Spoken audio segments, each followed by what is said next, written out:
Hey everyone, this is Elenbaas from Nightlight Astrology, and today we are going to continue our exploration of Jupiter and Uranus. Their upcoming conjunction takes place on April 20th.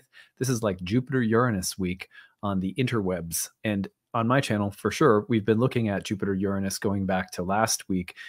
We took some time to look at Jupiter-Uranus in terms of the mundane, historical, collective expressions, linking those back to our personal lives. We took some time yesterday to explore the previous conjunctions and oppositions of Jupiter and Uranus, and you can track those biographically, which helps a lot when it comes to understanding the upcoming conjunction. So go back to yesterday's video if you haven't seen that one yet. Today, I want to talk about Jupiter and Uranus from the standpoint of the soul and its evolutionary journey. When I started off as an astrologer for the first 4 or 5 years of my practice, I practiced evolutionary astrology. I've taken a turn toward Hellenistic, and my philosophical values are not 100% in line with evolutionary astrology, but there's a lot of really good things that I take from my time practicing evolutionary astrology. And also, there are many philosophical similarities between evolutionary astrology and ancient Indian astrology, ancient Hellenistic astrology. So today we're going to talk about how the Jupiter-Uranus dynamic can be understood from the perspective of the soul and its journey through space and time, through so many lifetimes, and what kind of moment this constitutes for the evolution of the soul, if you choose to think about it that way. And if not, you can at least entertain this as an interesting, a kind of metaphorical lens through which to look at the transit. So anyway, that's our goal for today. As always, before we get into it, don't forget to like and subscribe. Share your comments and reflections, especially if you have a good story to share this week. Use the hashtag grabbed. Tell us the name of the transit if it's Jupiter-Uranus, and then tell us your story. Be concise. Don't share anything you don't want us sharing in a future storytelling episode. You could also email us your story to grabbed@nightlightastrology.com. You can find a transcript of today's talk on the website. So speaking of that, I will take you over there right now. We are running a couple of promotions right at this time. The first one actually I want to take you over to is my wife's website. Ashley is a regular guest on the show. She helps us look at the connection between planets and plants. Plant spirit medicine is a really fascinating topic. If you are interested, her herbal apprenticeship begins on April 24th. It's a 1-year course in herbal plant spirit medicine. Great program. It is all remote, so you can follow along at your own pace. There are meetups for tutoring and group classes that meet, but the major units of study are all recorded and housed on a class website so that you can take it at your own pace. So check that out. Starts April 24th. There's need-based tuition available for that, just like all of my programs. On that note, I'll take you over to my page now, and you can see on nightlightastrology.com, live talk coming up. We have this Thursday, Uranus in love. So if you want to learn more about the significations of the planet Uranus when it shows up in love and relationships in the birth chart or by transits of the birth chart, we are exploring that Thursday night, 7 to 9 p.m. Eastern. It is a $20 registration cost, and then you get the link to join live. If you can't attend live, we send you the recording. So check that out. Really great to explore the outer planets in love and relationships. We've done Pluto, we've done Neptune. You can pick up the recordings of those talks. Join us Thursday night for the last in this series, and then you'll notice that the next 3 webinars, May, June, and July, are scheduled, and the talks are up. You can register for those as well. We're doing Neptune and Aries in May, the 12th house. We're going to be looking at the 12th house in depth in June. We're going to be talking about Uranus's movement into Gemini in July, even though those outer planetary movements are a little ways off. We're going to be exploring those in these upcoming talks. Check those out, register for them. You get the live link. If you can't make it, you get the recording. And then go to the courses page. Our first year class, Ancient Astrology for the Modern Mystic, begins June 16th. Our year 2 program begins in June. Our horary astrology program begins in June. You can check all of those out on the courses page. We have need-based tuition available for all of these 1-year programs. There's 30 classes on the year. They're all held via webinar. If you can't attend live, they're all recorded and held on a class website. There is a ton of bonus material, a ton of quizzes, flashcards, an optional certification exam at the end if you're thinking about going professional. If this is just for your hobby, you can really take this class at whatever level of depth you want. We provide enough material for people who are really intense and they want to go full on professional. We have this for people, it's accessible for people at all levels of interest or seriousness. There's an interactive group forum discussion. We have breakout study sessions with tutors. So it is a very well-structured program, deep dive into ancient astrology. You'll find the early bird payment saves you significantly on the cost of the program. That is only available until May 1st. So be sure to take advantage of that before May 1st. There's also an early bird installment plan where you can use 12 monthly payments. That is also only available until May 1st, at which point those prices go up. We do have need-based assistance. So if you are someone who would like to check out the need-based tuition option, just click on apply now and we give you the option to choose between a few different sliding scale price points for people who need a little help, because we don't want people living outside of their means. We know that there is great socioeconomic diversity out there, and we want to be sure that the class is accessible. So if you could use that, be sure to check it out. Otherwise, we ask people to, use our normal prices if you can afford them. Okay, so anyway, any questions about those programs, you can email us info@nightlightastrology.com. Otherwise, stick around after today's content. You can hear an in-depth exploration of the class and what it includes. Okay, now on to our Jupiter-Uranus talk for the day. Let us take a look at the, here's the contact between the two of them coming up, and it is Saturday, April 20th, that the two planets conjoin. So we're partway through the week here, and we are well on our way to this conjunction. They're now on the same degree. I've got the moon today actually squaring the two planets, so there's an activation of it in the sky already. Sun is about to enter Taurus. It's going to square Pluto as it does so. That is happening just the day after. So like this weekend, we have the Sun square Pluto right after Jupiter and Uranus get together. It's a big weekend. Anyhow, so today what I want to do is I want to talk about 3 soul-based takes on the Jupiter-Uranus conjunction. What I mean by soul-based is the idea that you are an evolving soul, a soul that is learning, growing, changing, shifting, exploring, lifetime to lifetime over the course of many lifetimes, perhaps innumerable, perhaps without beginning or end.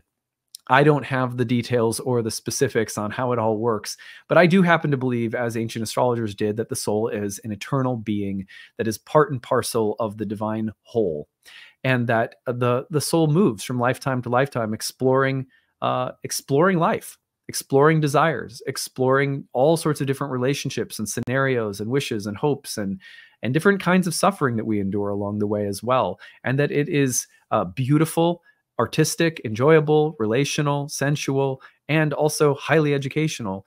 And so from that soul-based perspective, an evolutionary soul-based perspective, how can we understand the conjunction of Jupiter and Uranus? They happen every 14 years or so. It's not like they never happen. But what do we make of them? What kind of milestone does the Jupiter-Uranus conjunction represent in terms of the journey of the soul? I think this is important to think about. In fact, one of the things that I've been excited about is I've been speaking at length with a colleague of mine that I've known since the very first year I started practicing astrology. His name's Ari Moshe Wolf. He's an old friend of mine who's an evolutionary astrologer. And we've been talking about collaborating for a series, maybe this summer, maybe in the fall, that explores the interconnectedness between the philosophies of ancient astrology and evolutionary astrology, also drawing some of the distinctions out and talking about them. Anyway, I think that kind of stuff is fascinating. I practiced evolutionary astrology for, first probably about 4 years of my career. I was primarily following a lot of the work of Stephen Forrest, to a lesser extent, Jeffrey Wolf Green, mostly Stephen Forrest, and the evolutionary perspective. Now, my perspective has changed quite a bit, and I have a very different view of the nodes now that's more in line with what ancient astrologers had to say about them, and so on and so forth. But the basic idea that the soul is evolving, that the birth chart is a reflection of the life that a soul is living, given various desires and evolutionary adventures, is still very much a part of how I see charts.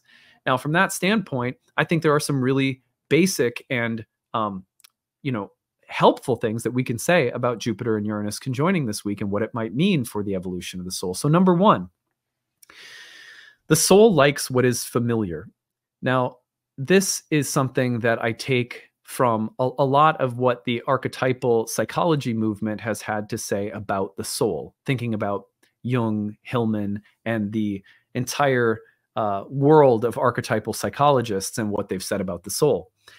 The soul, you can think about the soul. There's 2 images that come to mind in describing the difference between the word spirit and the word soul in the world of archetypal psychology. The spirit is likened into the top of a mountain. It's like a little ashram at the top of a mountain. And when you think about the soul, you think about the village that's resting in the valley down below the mountain, near the banks of a river, you know? Valley life is about worldly life. It's about immanence. It's about the yin. It's about participation. It's about earth. It's about embodiment, sensuality, earthly relationships. It's about being a citizen of earth. And it's about feeling at home in life, in mortality, in the immediacy of things like family and a, a dog and a cat, and your body and the adventures of your specific life with this specific body and this specific ego on planet Earth. That is the soul. The soul is the part of us that seeks to live stories. And stories are about so much of what stories involve have to do with belonging and love and connection, as well as the realization of various desires that we have that connect us to things that we value in the world, whether that desire is, sexual or artistic or has something to do with a profession, or even, all of the power trips we get on. I want to be powerful or whatever. The world is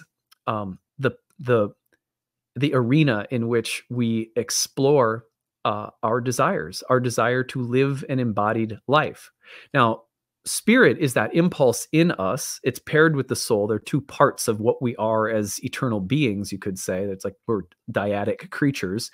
And the spirit part of us from this perspective is the part that wants us to transcend the world. This might be about the desire to leave behind all worldly adventures and merge with the total oneness of Godhead or something like that, right? So you go up to the top of the mountain, you leave the world behind to get a higher perspective. And we do this all the time in a very everyday sense. It's like if you have a meditation practice or any kind of practice that allows you some reflective distance from your life, you're walking up the top of the hill compared to being in the valley, and you're getting some reflective distance. Or you're going all the way up to the top of the ashram and maybe at the top of the mountain, and maybe you're reflecting on the desire to be free from ever reincarnating again, right? But that function, the transcendental function, the function that wants to move us up and out of the valley, we call that spirit in archetypal psychology. And we call soul the desire to inhabit and be part of the embodied matrix of life, ecological, like that. So the soul likes what is familiar. What do we mean by that? We mean to say that the soul likes the familiarity of the world. For me, for example, I would say if I had to describe the features of my life that are most soul-like, it would be my family, my kids, my wife, my dog, my house, my little routines, the things I like doing, the things that I do to participate in the world, the sports team I follow. So there's something about the soul that likes to attach. Like I like to bond and attach, which is another way of saying that I like what is familiar. The soul likes to get close and comfortable with things and attach to things that it loves. And in that way, create a feeling of being at home. Now we know that in the embodied material universe, that can't last forever. Impermanence, time is undefeated, that everyone dies, everything passes away. Which is why we also need a transcendent function, right? We also need to remember eternity. We need to remember impermanence and death. And we remember that life goes on beyond the bonds and attachments that we have in this world. And if we are so attached that we forget that, letting go becomes really difficult and often extremely painful. Love, pain and suffering are in part the cost of love. And that there's something very interesting about that. And we always tell people spiritually, you can't just bypass the need to attach deeply in love to your body, to your dog, to your family, to your friends, to things in the world. Because part of what we're here to do is exactly that. So the soul likes its attachments and its connections, and there's nothing wrong with it. I mean, some are obviously more unhealthy than others. Obviously, on an ideal level, the soul should be attaching to things that are healthy, and it should be holding them with some sense that, eventually these things will pass, and that's a part of life, and that's okay. Well, that's a good marriage of the spirit and soul together, right? But in terms of like the soul's evolution, as it participates in the world, there comes periods of time in which suddenly we have to leave behind attachments, or attachments need to change For example, let's just use the most mundane example you could possibly think of. You like to drink coffee every morning and you have 3, 4 cups a day. And maybe, there's a lot of people out there who like really love their coffee. And then we're talking about Taurus too, a sign that Jupiter and Uranus is getting together in, a Earth sign, solid Earth sign of Venus. A cup of coffee in the morning is very Taurus, right? Especially if you like it every day. This is your attachment. For many people, there will come a moment where you realize, oh my gosh, coffee is making me anxious, or coffee is something that is no longer, doesn't feel like it's aligned anymore. People say stuff like this, right? And I'm not judging coffee at all. I drink coffee in the morning. I drink 1 cup a day, but that's plenty for me. Otherwise I go a little bit crazy. But so let's just say though, that you get to this point where you're like, okay, now it's time for me to let go of coffee. You let go of it because you have the sense that something can't keep going on in the same way. And because you let go of coffee, let's say suddenly you feel more peaceful in the mornings. You realize, oh, it was actually, at one point it was a good thing. Then it became an anxiety provoking thing. And now it's out of my lifestyle and I feel a lot better. And because you feel better, you have more motivation, or there's more peacefulness. And so new opportunities present themselves. This is Jupiter-Uranus. Whatever the soul is attached to, whether it's a person, a place, a thing, ideas in your own head, psychological complexes, there are rhythmic seasons in life. Here, life in the valley, the soul life, where the things that we have been attached to suddenly have to be let go of in order for new things to be explored, new possibilities to be opened. Jupiter-Uranus is, in a sense, like someone setting down their coffee mug and saying, I need a trip to the top of the mountain. I'm not going to stay there forever, but I need a trip up there. And when I go up there and I see the whole world below and I get this transcendental perspective, man, new possibilities open. Now I walk back down the mountain into the valley, right? It's like, not like we're going to abandon. I mean, Jupiter-Uranus could represent the impulse to abandon the world altogether, because it can get very, I don't know, like transcendentally manic or something like that. But you come back down into the world, and having had this breakthrough mountaintop high, remember Jupiter-Uranus is associated with traveling to the moon landing. That perspective of leaving the familiar and going beyond, that is what the soul is seeking right now, because it has reached, you could say it has reached a stage in which certain facets of the familiar are done. They've reached their expiration and they're no longer useful. You could say they're no longer serving me or whatever. I don't always like that language, but you get what I'm saying. It's like they're done. They're not useful anymore, or they might even be representing something stagnant or inert, or something that if you keep holding on to, you won't grow, or you'll be held back. And suddenly in the enticing possibility of something new is coming up, such that if I let go of various attachments and go into something brand new, there's new like vistas, there's new possibilities. So one way of thinking about what Jupiter-Uranus represents from the soul-based evolutionary perspective is that it represents an opportunity to let go of various familiar, fixed things, specifically in Taurus, those things that relate to Venus: love, desire, beauty, sex, pleasure, luxury, enjoyment, peace, stability, ease, harmony, all of those, whatever you have been doing to try and establish those things. It is as though right now, if you let go of some of the way that you've been doing things, then the possibility for something very different, very, very healing, very, you could actually enhance your pleasure. I mean, I'm the kind of person who goes to a restaurant and I order the same thing all the time. I'm a Taurus rising, because I know that I'll be happy with that. And I don't know if I'll be happy with something else, and I don't want the risk. But this is exactly the moment where Jupiter-Uranus moments are, where the soul goes to the menu of life and says, it might be a risk, but I could find something that's even better. You have to try that. If you don't, you know what you'll get from the same old thing, but there's less happiness. Over time, doing the same things over and over, there's less happiness. Now, sometimes in the name of doing things that are brand new, there's more destruction or revolution. There's more bloodshed in the act or wake of revolution than there are at other times in life. Depending on how it's configured in your chart, the revolution might be a little bit messier, or more destructive. But that usually comes with the kinds of attachments we're having to let go of in order to allow for the new possibilities. So, it doesn't have to be like a destructive thing, though. It can be a very inspired thing, but there is usually a sense of like, in order to do this, I have to let go of something familiar. Number two, the soul is interested in novelty. One of the things that we can say about the soul is that for as much as the soul likes to develop its attachments, the things that make it feel safe and at home and happy and fulfilled when it's in an embodied form like a human body, the other thing that it likes is novelty. Here's the thing, is that the soul is always interested in seeing itself. We see ourselves and we know ourselves, and we come to love ourselves through the mirror of our relationships, through the mirror of our social functions, whether it's our profession or the reputation we develop.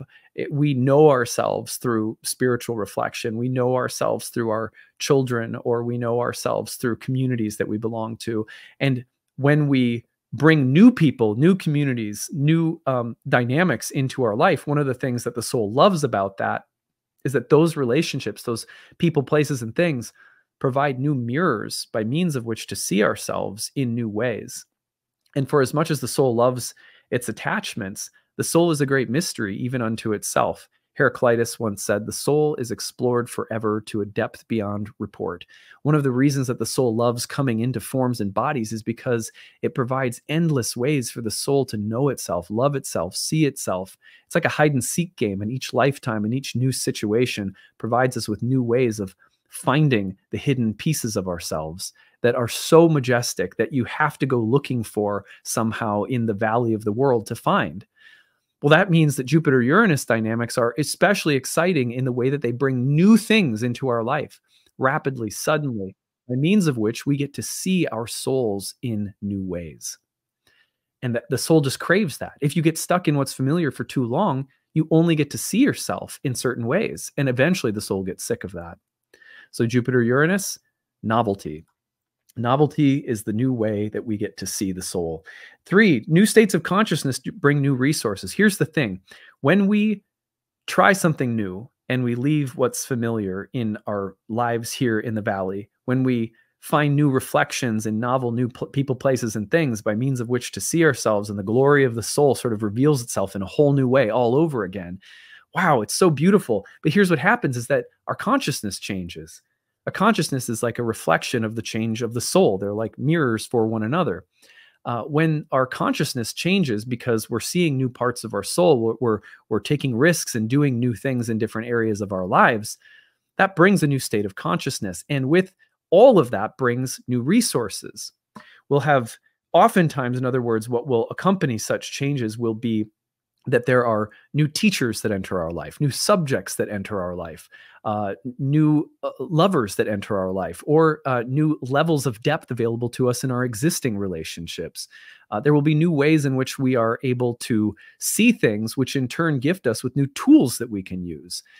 It's as though every time we get to know ourselves in a brand new way, we let go of old attachments and we try on new habits and behaviors, that they provide us with new tools and resources that we can use and explore with. I'll just say, for example, that, when I first started working with psychedelic medicines in sacred ceremonial contexts, of course, ayahuasca, South Central American traditions, these traditions, although they were, in a sense, that the ayahuasca tradition that I was initially a part of was very specific. It was, from South America. It was, didn't have anything to do with a huge amount of secondary subjects that started pouring into my life because I took a risk and tried this new experience. From those experiences, I started meeting people who reflected different interests, who were also taking new and different risks with the development of their lives. And so I learned about yoga. So I learned about astrology. I learned so many things. So when we change our consciousness, because we change the people, places, and things in our lives that are most familiar, we take some risks, we let go of some attachments, we open ourselves up to newness, all of a sudden, lots of new things start pouring in. It's never just the initial new choice. The choice becomes it's like a domino effect. Oh, I'm gonna take a risk with a new kind of job, or I'm gonna take a risk and get out of a relationship that maybe hasn't been a real healthy one or something like that, you find that that choice not only results in you feeling maybe like, oh, I'm single again because I got out of a dating relationship with someone who was sitting on their hands, they wouldn't commit, so I took the risk and I got out. It was familiar, it was safe, it was like a menu item that I knew, but I'm taking that risk and getting out of the relationship. Okay, well, now you're free and single and you might have some nice dates, but guess what else happens? Because you made that choice, suddenly a new group or a new community comes into your life. Suddenly yoga teacher training comes into your life. These are the kinds of things that I'm used to seeing because we ran a yoga studio for a long time.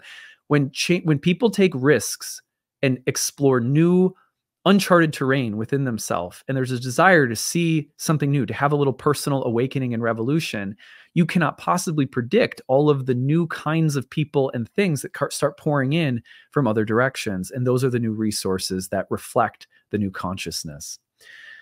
These are all things that apparently the soul is interested in.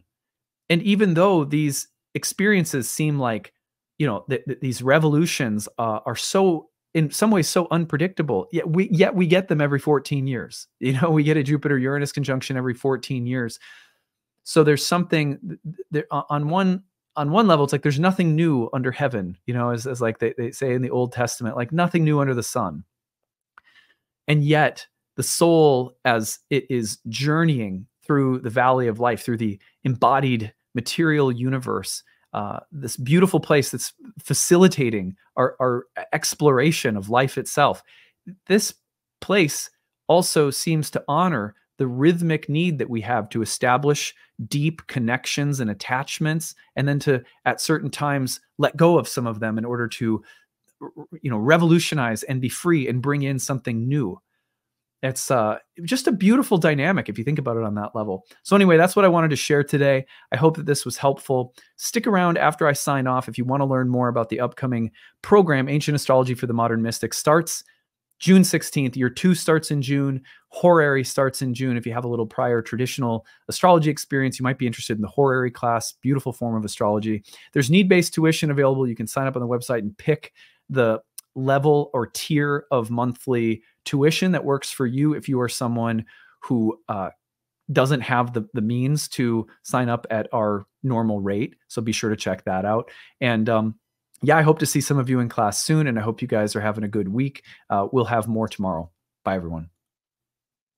Hey everyone, thanks for sticking around. I'm going to tell you a little bit about our upcoming program, Ancient Astrology for the Modern Mystic, my year 1 course in ancient Hellenistic astrology that begins on June 16th. If you'd like to learn more about it, of course, you can always do some digging and looking at the course page on your own. I'll take you over there right now and walk you through it. But if you want to, you can go over yourself and look. nightlightastrology.com is the website. Click on the courses tab and go to the first year course. This is the one that begins on June 16th, the perfect place to start for people who would like to learn more about natal astrology from the Hellenistic point of view.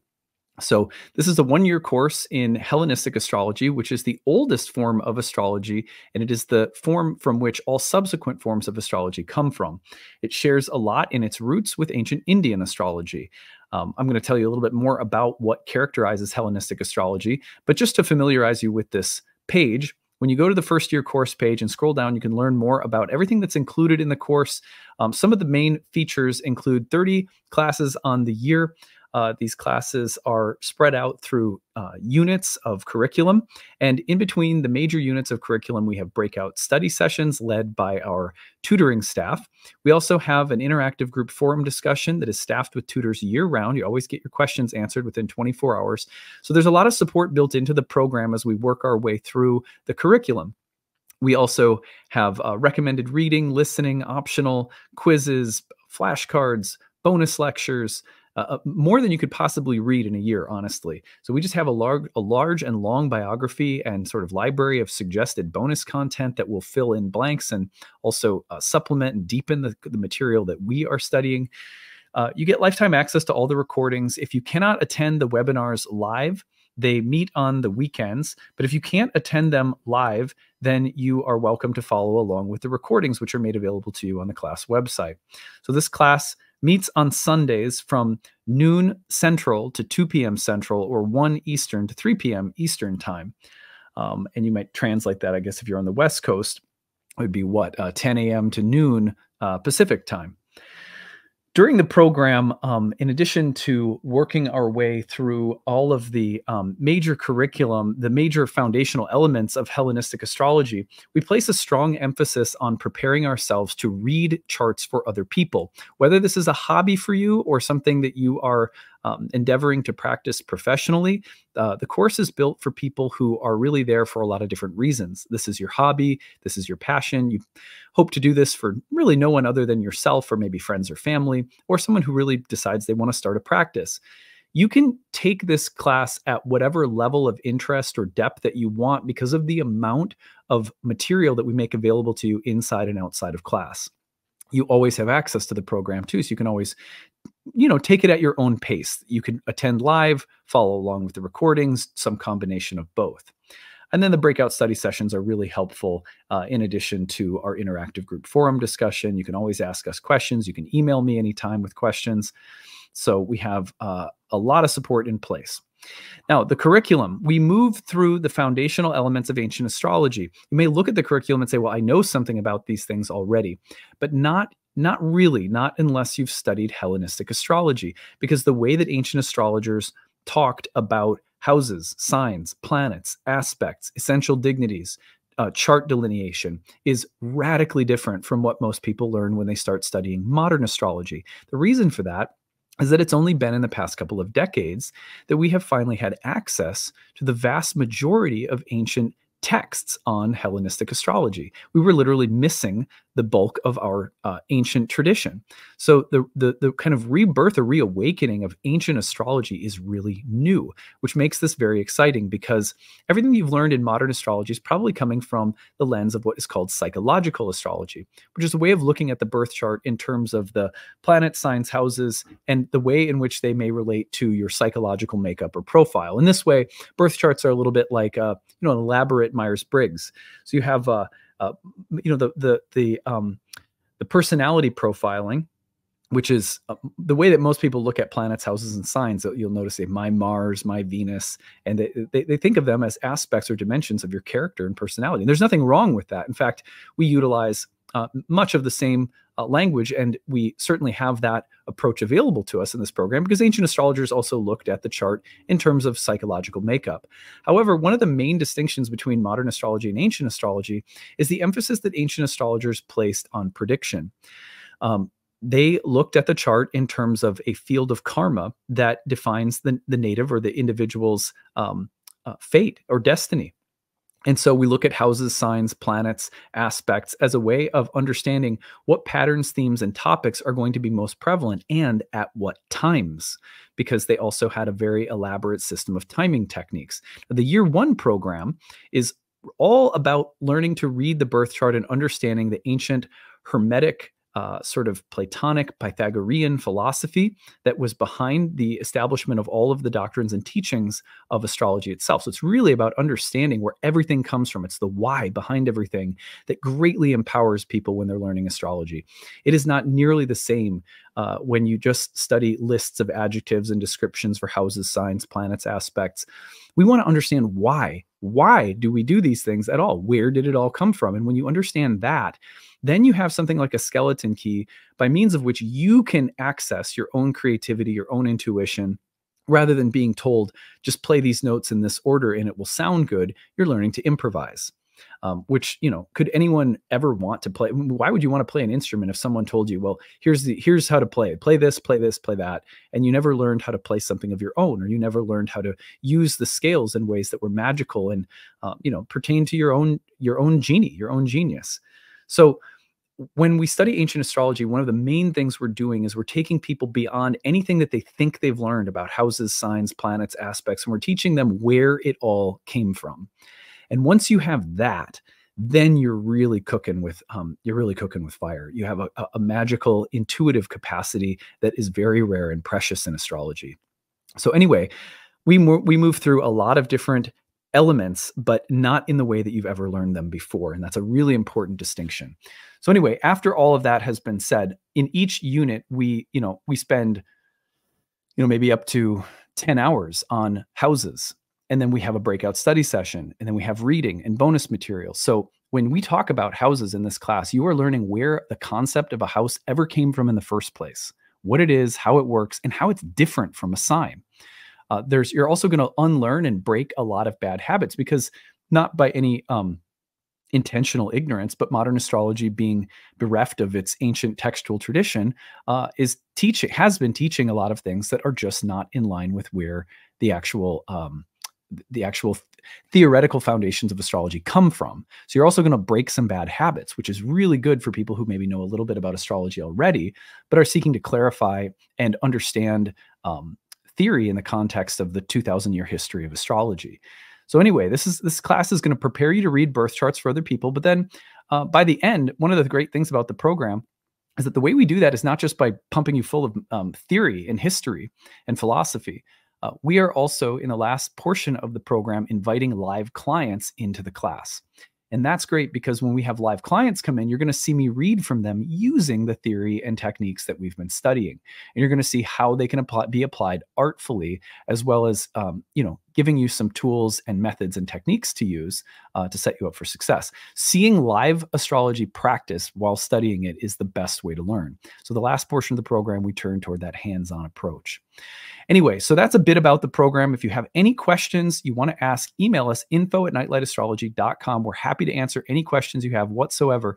I also want to point people to the payment options at the bottom. Early bird payment saves you $500 off. That is a great way to save. The payment plan is breaking the tuition into 12 monthly installments. If that works better for you, no worries, you can do that. And then need-based tuition. We, for many, many years now, dating back to 2010 when I started teaching astrology, I've always had some kind of sliding scale option available for people when studying astrology. Sacred science like this should be accessible to people of all different socioeconomic backgrounds. So we pride ourselves on making sure that there is tuition assistance available, so that if your budget doesn't match with the payment price that we ask for, and that's an honest assessment that we trust you to make, that you can take advantage of the tuition assistance and set your price within a sliding scale that we provide for your monthly tuition for 12 months through the program. So please feel free to apply for that if it makes sense to you. We don't want people hurting themselves or overextending themselves. A price that fits your budget is available through the need-based tuition. We just ask that you apply early, because we do fill up sometimes. So anyway, that is it. I hope that you will consider studying with us, and thanks for taking time to learn more about the program. See you later.